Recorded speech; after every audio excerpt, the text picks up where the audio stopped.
ಎಲ್ರಿಗೂ ನಮಸ್ಕಾರ, welcome back to my channel. ಇವತ್ತಿನ ವಿಡಿಯೋದಲ್ಲಿ ತುಂಬ ಜನ ಪ್ರೆಗ್ನೆಂಟ್ಸ್ಗಳಿಗೆ ಯೂಸ್ ಆಗೋವಂಥ ಟಾಪಿಕ್ ಇದಾಗಿರುತ್ತೆ. ಅದೇನೆಂದರೆ ಆಲ್ಮೋಸ್ಟ್ ನೀವೆಲ್ಲರೂ ಇದನ್ನು ಕೇಳೇ ಇರ್ತೀರ ಮತ್ತು ನೋಡಿರ್ತೀರ. ಈ scanning ರಿಪೋರ್ಟಲ್ಲಿ breach presentation, cephalic presentation ಮತ್ತು ವರ್ಟೆಕ್ಸ್ ಪ್ರೆಸೆಂಟೇಷನ್ ಅನ್ನೋದು ಎಲ್ಲರೂ ನೋಡೇ ಇರ್ತೀರ ಆಲ್ಮೋಸ್ಟು. ಮತ್ತು ಈ ಪ್ರೆಸೆಂಟೇಷನ್ ಬಂದು ಕೆಲವ್ರಿಗೆ 5th ಮಂತಿಂದ ಮೆನ್ಷನ್ ಆಗೋದಕ್ಕೆ ಸ್ಟಾರ್ಟ್ ಆಗುತ್ತೆ ಸ್ಕ್ಯಾನಿಂಗ್ ರಿಪೋರ್ಟಲ್ಲಿ, ಮತ್ತು ಕೆಲವೊಂದಷ್ಟು ಜನಕ್ಕೆ 7th ಮಂತಿಂದ ಮೆನ್ಷನ್ ಆಗೋದಕ್ಕೆ ಸ್ಟಾರ್ಟ್ ಆಗುತ್ತೆ. ಇನ್ನು almost 7th month, 8th month, 9th ಮಂತಲ್ಲೆಲ್ಲ ಮೆನ್ಷನ್ ಆಗೇ ಇರುತ್ತೆ.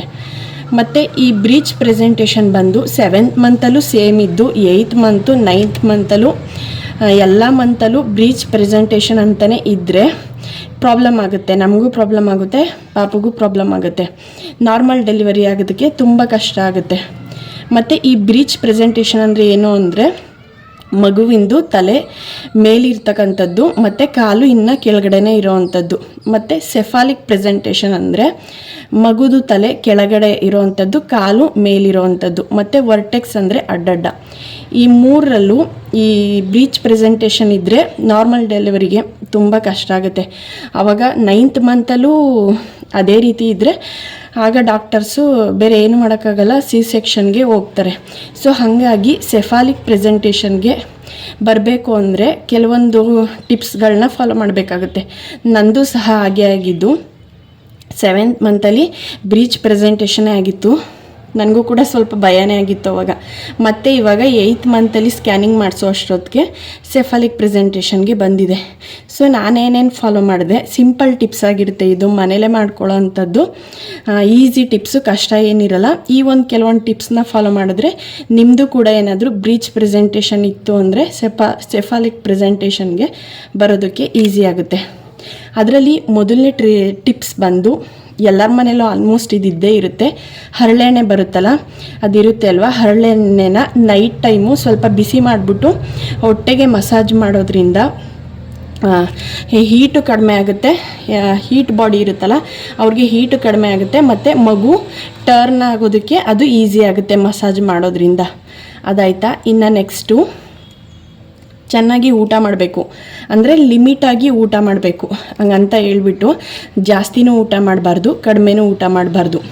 ನಾವೇನಾದರೂ 7th ಮಂತಲ್ಲಿ ಸ್ಕ್ಯಾನಿಂಗ್ ಮಾಡಿಸಿದಾಗ ಪಾಪು ವೆಯ್ಟು ಚೆನ್ನಾಗಿದ್ದು ಮತ್ತು ಸ್ವಲ್ಪ ಏನಾದರೂ ಜಾಸ್ತಿ ಇತ್ತು ಅಂದ್ರೂ ಊಟ ಕಡಿಮೆ ಮಾಡಿಬಿಟ್ರೆ ಅದಕ್ಕೆ ಒಳಗಡೆ ಗರ್ಭಕೋಶದಲ್ಲಿ ಸ್ವಲ್ಪ ಸ್ಪೇಸು ಜಾಸ್ತಿ ಆಗುತ್ತೆ. ಆವಾಗ ಮಗುವಿಂದು ವೆಯ್ಟು ಜಾಸ್ತಿ ಆಗಿಬಿಡುತ್ತೆ.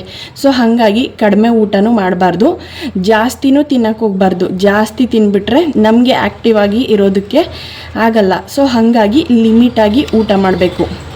ಇನ್ನು ನೆಕ್ಸ್ಟ್ ಬಂದು ಚೆನ್ನಾಗಿ ನೀರು ಕುಡಿಬೇಕು. ಹೇಳ್ಬೇಕು ಅಂದರೆ ನಾನು ಮಾಡ್ತಿದ್ದ ಫಸ್ಟು ಮಿಸ್ಟೇಕೆ ಇದು ಅಂತಲೇ ಹೇಳ್ಬೋದು. ನಾನು ನೀರೇ ಕುಡಿತಿರ್ಲಿಲ್ಲ. ಯಾವ ಮಂತಲ್ಲಿ ಹೋದರೂ ಡಾಕ್ಟರ್ ಇದನ್ನೇ ಹೇಳ್ತಾಯಿದ್ರು, ಚೆನ್ನಾಗಿ ನೀರು ಕುಡೀರಿ ಅಂತ. ಸೊ ಹಾಗಾಗಿ ನಾನೇನು ಮಾಡಿದೆ ಅಂದರೆ 7th ಮಂತಲ್ಲಿ ಬ್ರೀಚ್ ಪ್ರೆಸೆಂಟೇಷನ್ ಬಂತಲ್ಲ, ಇನ್ನೇನೂ ಮಾಡೋಕ್ಕಾಗಲ್ಲ, ಆವಾಗಿಂದ ಸ್ವಲ್ಪ ನೀರನ್ನ ಜಾಸ್ತಿ ಕುಡಿಯೋದಕ್ಕೆ ಸ್ಟಾರ್ಟ್ ಮಾಡಿದೆ. ಮತ್ತು ನಾವು ಪ್ರೆಗ್ನೆಂಟ್ ಅಂತ ಹೇಳ್ಬಿಟ್ಟು ಕೂತಿದ್ದ ಕಡೆನೇ ಕೂರೋದು, ಏನು ಕೆಲಸ ಮಾಡದೇ ಇರೋದು, ಸುಮ್ಮನೆ ಆರಾಮಾಗಿದ್ಬಿಡೋದು, ಈ ರೀತಿಯೂ ಮಾಡ್ಕೋಬಾರ್ದು. ಚೆನ್ನಾಗಿ ಆ್ಯಕ್ಟಿವ್ ಆಗಿರೋದಕ್ಕೆ ಟ್ರೈ ಮಾಡಬೇಕು ನೀವು, ಓಕೆನಾ. ಇನ್ನು ನೆಕ್ಸ್ಟು ಆಲ್ಮೋಸ್ಟ್ ನೀವು ಇದನ್ನು ಕೇಳೇ ಇರ್ತೀರ, ಎಲ್ಲ ಡಾಕ್ಟರ್ಸ್ಗಳು ಇದನ್ನೇ ಹೇಳ್ತಾರೆ. ಅದೇನೆಂದರೆ ಪ್ರೆಗ್ನೆನ್ಸಿ ಇರೋರು ಲೆಫ್ಟ್ ಸೈಡಲ್ಲೇ ಮಲ್ಕೊಳ್ಳಿ ಆದಷ್ಟು ಅಂತ. ಯಾಕೆ ಅಂದರೆ ನಾವು ಲೆಫ್ಟ್ ಸೈಡ್ ಮಲ್ಕೊಳ್ಳೋದ್ರಿಂದ ಪಾಪುನು ಲೆಫ್ಟ್ ಸೈಡ್ಗೆ ಮಲಗಿರುತ್ತಲ್ವ, ಆಗ ಅದ್ರದ್ದು ತಲೆ ಬಂದು ಸ್ವಲ್ಪ ವೆಯ್ಟ್ ಇರುತ್ತಲ್ವ, ಅದು ಟರ್ನ್ ಆಗೋದಕ್ಕೆ ಚಾನ್ಸಸ್ ಇರುತ್ತೆ.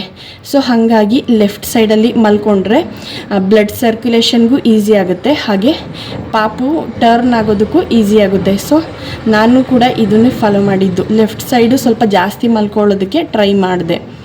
ಇನ್ನು ನೆಕ್ಸ್ಟು ಚೆನ್ನಾಗಿ ವಾಕಿಂಗ್ ಮಾಡಬೇಕು. ನಾನು ಅದೇ ಆವಾಗಲೇ ಹೇಳಲಿಲ್ವ, ನಾವು ಪ್ರೆಗ್ನೆಂಟ್ ಇದ್ದೀವಿ, ನಮ್ಮ ಕೈಲಾಗಲ್ಲ ಏನು ಅಂತ ಹೇಳ್ಬಿಟ್ಟು ಸುಮ್ಮನೆ ಇರಬಾರ್ದು. ಆಲ್ಮೋಸ್ಟು ಚೆನ್ನಾಗಿ ವಾಕಿಂಗ್ ಮಾಡಬೇಕು. ವಾಕಿಂಗ್ ಅಂದರೆ ಈ ಊಟ ತಿಂಡಿ ಮತ್ತು ನೈಟ್ ಟೈಮೆಲ್ಲ ಊಟ ಮಾಡಿರ್ತೀವಲ್ಲ, ಆವಾಗ ಸ್ವಲ್ಪ ಜಾಸ್ತಿ ವಾಕಿಂಗ್ ಮಾಡೋದ್ರಿಂದ ನಮ್ಮದು ಬಾಡಿ ಎಲ್ಲ ಆ್ಯಕ್ಟಿವ್ ಆಗಿರುತ್ತೆ ಮತ್ತು ಗರ್ಭಕೋಶ ಎಲ್ಲ ಫ್ರೀ ಆಗಿರುತ್ತಲ್ವ, ಆವಾಗ ಮಗು ಟರ್ನ್ ಆಗೋದಕ್ಕೆ ಹೆಲ್ಪ್ ಆಗುತ್ತೆ. ಸೊ ಹಾಗಾಗಿ ಚೆನ್ನಾಗಿ ವಾಕಿಂಗ್ ಮಾಡಬೇಕು. ಸಾಧ್ಯವಾದಷ್ಟು ಈ ಪ್ರೆಗ್ನೆನ್ಸಿ ಪಿಲ್ಲೋ ಬರುತ್ತಲ್ಲ ಅದನ್ನು ಯೂಸ್ ಮಾಡಿ ಅಂತ ಹೇಳ್ತಾರೆ ಡಾಕ್ಟರ್ಸು. ನನಗೂ ಕೂಡ ಒಂದು 5th ಮಂತಲ್ಲಿ ಚೆಕಪ್ಗೆ ಅಂತ ಹೋದಾಗ ಕೇಳಿದ್ರು ಅವರು ಪ್ರೆಗ್ನೆನ್ಸಿ ಪಿಲ್ಲೋ ಯೂಸ್ ಮಾಡ್ತೀರಾ ಅಂತ. ಬಟ್ ನಮ್ಮನೆ ಪ್ರೆಗ್ನೆನ್ಸಿ ಪಿಲ್ಲೋ ಎಲ್ಲ ಇಲ್ಲ, ನಾನು ಕೂಡ ಯೂಸ್ ಮಾಡ್ತಿಲ್ಲ. ಸೊ ಅದ್ರ ಬದಲಾಗಿ ನಾರ್ಮಲ್ ಮನೇಲಿರ್ತಕ್ಕಂಥ ಪಿಲ್ಲೋನೇ ಬರುತ್ತಲ್ವ, ಸ್ವಲ್ಪ ಸಾಫ್ಟಾಗಿರುತ್ತಲ್ಲ, ಆ ಪಿಲ್ಲೋನೇ ನಮ್ಮ ಲೆಫ್ಟ್ ಸೈಡಿಗೆ ಮಲ್ಕೊಂಡು ಒಂದು ತೊಡೆ ಮೇಲೆ ಅದನ್ನು ಇಟ್ಕೊಂಡು ಇನ್ನೊಂದು ಕಾಲನ್ನ ಅದ್ರ ಮೇಲೆ ಪಿಲ್ಲೋ ಮೇಲೆ ಇಡಬೇಕಾಗುತ್ತೆ. ಆವಾಗ ಸ್ವಲ್ಪ ಗರ್ಭಕೋಶ ಅನ್ನೋದು ಸ್ವಲ್ಪ ಫ್ರೀಯಾಗಿರುತ್ತಲ್ವ, ಆವಾಗ ಮಗು ಟರ್ನ್ ಆಗೋದಕ್ಕೆ ಈಸಿ ಆಗುತ್ತೆ. ಇದೊಂದು ಟಿಪ್ಸ್ ಅಂತಲೇ ಹೇಳ್ಬೋದು. ಇನ್ನು ನೆಕ್ಸ್ಟು ನಾನು ಆವಾಗಲೇ ಹೇಳ್ದಂಗೆ ಇನ್ನು 7ನೇ ತಿಂಗಳು, 8ನೇ ತಿಂಗಳು, 9ನೇ ತಿಂಗಳಲ್ಲೆಲ್ಲ ತುಂಬ ಜನ ನನಗೆ ಕೆಳಗಡೆ ಕೂತ್ಕೊಳ್ಳೋಕ್ಕಾಗಲ್ಲ, ಮೇಲೆ ಹೇಳೋಕ್ಕಾಗಲ್ಲ, ಸುಸ್ತಾಗುತ್ತೆ, ಇಲ್ಲ ಎದ್ದೊಳಕ್ಕಾಗಲ್ಲ, ಸಂಕಟ ಆಗುತ್ತೆ ಅಂತ ಹೇಳ್ಬಿಟ್ಟು ನಾರ್ಮಲಾಗಿ ಚೇರ್ ಮೇಲೆ ಕೂತ್ಕೊಳ್ಳೋ ಅಂಥದ್ದು, ಇಲ್ಲ ಸೋಫಾ ಸೆಟ್ಟು, ದಿವಾನ್ ಕಾಟ್ ಮೇಲೆ ಇದೇ ರೀತಿ ಕೂತ್ಕೋತಿರ್ತಾರೆ. ಸೊ ಅದನ್ನ ಸ್ವಲ್ಪ ಚೇಂಜ್ ಮಾಡ್ಕೋಬೇಕಾಗತ್ತೆ. ನಾವು ಸ್ವಲ್ಪ ಟೈಮ್ ಆದ್ರೂ ನೆಲದ ಮೇಲೆ ಕೂತ್ಕೋಬೇಕಾಗುತ್ತೆ. ನೆಲದ ಮೇಲೆ ಕೂತ್ಕೊಳ್ಳೋ ಅಂಥದ್ದು, ಮೇಲೆ ಹೇಳೋ ಅಂಥದ್ದು, ಇದರಿಂದ ಕೂಡ ಮಗು ಟರ್ನ್ ಆಗೋದಕ್ಕೆ ಹೆಲ್ಪ್ ಆಗುತ್ತೆ. ಹಾಗೆ ನಾವು ನೆಲದ ಮೇಲೆ ಕೂತ್ಕೋತೀವಿ ಅಂತ ಹೇಳ್ಬಿಟ್ಟು ನಮಗೆ ಆಗ್ತಾಯಿಲ್ಲ ಅಂತ ಹೇಳ್ಬಿಟ್ಟು ಸ್ವಲ್ಪ ಬಗ್ಕೊಂಡಿರೋ ಥರ ಕೂತ್ಕೊಳ್ಳೋದು ಅಥವಾ ಹಿಂದೆ ಆದಂಗೆ ಈ ಥರ ಕೂತ್ಕೊಳ್ಳೋದು, ಆ ರೀತಿ ಎಲ್ಲ ಮಾಡಬಾರ್ದು. ಫುಲ್ ಸ್ಟ್ರೈಟಾಗಿ ಕೂತ್ಕೋಬೇಕು. ಸ್ಟ್ರೈಟಾಗಿ ಕೂತ್ಕೊಳ್ಳೋದ್ರಿಂದ ನಮ್ಗೆ ಯಾವುದೇ ರೀತಿ ಬೆನ್ನೋವು ಸಹ ಬರಲ್ಲ, ಇಲ್ಲ ತುಂಬ ಟೈಮ್ ನಮಗೆ ಕೂತ್ಕೊಳ್ಳೋಕ್ಕಾಗ್ತಿಲ್ಲ ಅನ್ನೋ ಥರನೂ ಅನಿಸಲ್ಲ. ಸೊ ಹಾಗಾಗಿ ಸ್ಟ್ರೈಟಾಗಿ ಕೂತ್ಕೊಂಡು ನೆಲದ ಮೇಲೆ ಕೂತ್ಕೊಳ್ಳೋ ಅಂಥದ್ದು, ಎದಳೋ ಅಂಥದ್ದು, ಓಡಾಡೋ ಅಂಥದ್ದು, ಜಾಸ್ತಿ ಟೈಮು ಆದಷ್ಟು ನಿಮ್ಗೆ ಎಷ್ಟು ಸಾಧ್ಯನೋ ಅಷ್ಟು ಕೆಲಸ ಮಾಡೋ ಅಂಥದ್ದು. ಇಷ್ಟನ್ನು ಮಾಡಿದ್ರೆ ಈ ಬ್ರೀಚ್ ಪ್ರೆಸೆಂಟೇಷನಿಂದ ಈಸಿಯಾಗಿ ಸೆಫಾಲಿಕ್ ಪ್ರೆಸೆಂಟೇಷನ್ಗೆ ಬರ್ಬೋದು ಮಗು. ಎಸ್ ಫ್ರೆಂಡ್ಸ್, ನಾನು ಮಾಡಿದ್ದಿಷ್ಟೇ ಟಿಪ್ಸು, ಇದೇನು ತುಂಬ ಕಷ್ಟ ಅಲ್ಲ. ಆಲ್ಮೋಸ್ಟ್ ಮನೇಲಿ ಈಸಿಯಾಗಿ ನಾವು ಏನೇನು ಮಾಡ್ತೀವಿ ಅದರಲ್ಲೇ ಸ್ವಲ್ಪ ಚೇಂಜಸ್ ಮಾಡಿಕೊಂಡ್ರೆ ಸಾಕು. ಈಸಿಯಾಗಿ ನಾವು ನಾರ್ಮಲ್ ಡೆಲಿವರಿಗೆ ಇದು ಹೆಲ್ಪ್ ಆಗುತ್ತೆ. ಇಲ್ಲ ಅಂತ ಹೇಳಿದ್ರೆ ಸುಮ್ಮನೆ ಕೊನೆ ತನಕ ಬ್ರೀಚ್ ಪ್ರೆಸೆಂಟೇಷನಲ್ಲೇ ಇತ್ತು ಅಂದರೆ ಆವಾಗ ಸಿ ಸೆಕ್ಷನ್ಗೆ ಹೋಗಬೇಕಾಗತ್ತೆ. ಹಾಗಾಗಿ ಈ ಕೆಲವೊಂದು ಈಸಿ ಟಿಪ್ಸ್ನ ಫಾಲೋ ಮಾಡಿ ಸೆಫಾಲಿಕ್ ಪ್ರೆಸೆಂಟೇಷನ್ಗೆ ಗ್ಯಾರಂಟಿ ಬಂದೇ ಬರುತ್ತೆ.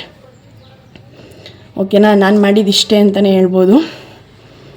ಎಸ್ ಫ್ರೆಂಡ್ಸ್, ಈ ವಿಡಿಯೋನ ಇಲ್ಲಿಗೆ ಎಂಡ್ ಮಾಡ್ತಾಯಿದ್ದೀನಿ. ಈ ವಿಡಿಯೋ ಏನಾದರೂ ನಿಮಗೆ ಯೂಸ್ಫುಲ್ ಅನಿಸಿದ್ರೆ ಮಾತ್ರ ನನ್ನ ಚಾನಲ್ಗೆ ಸಬ್ಸ್ಕ್ರೈಬ್ ಮಾಡಿ, ಹಾಗೆ ಸಪೋರ್ಟ್ ಮಾಡಿ. Thank you.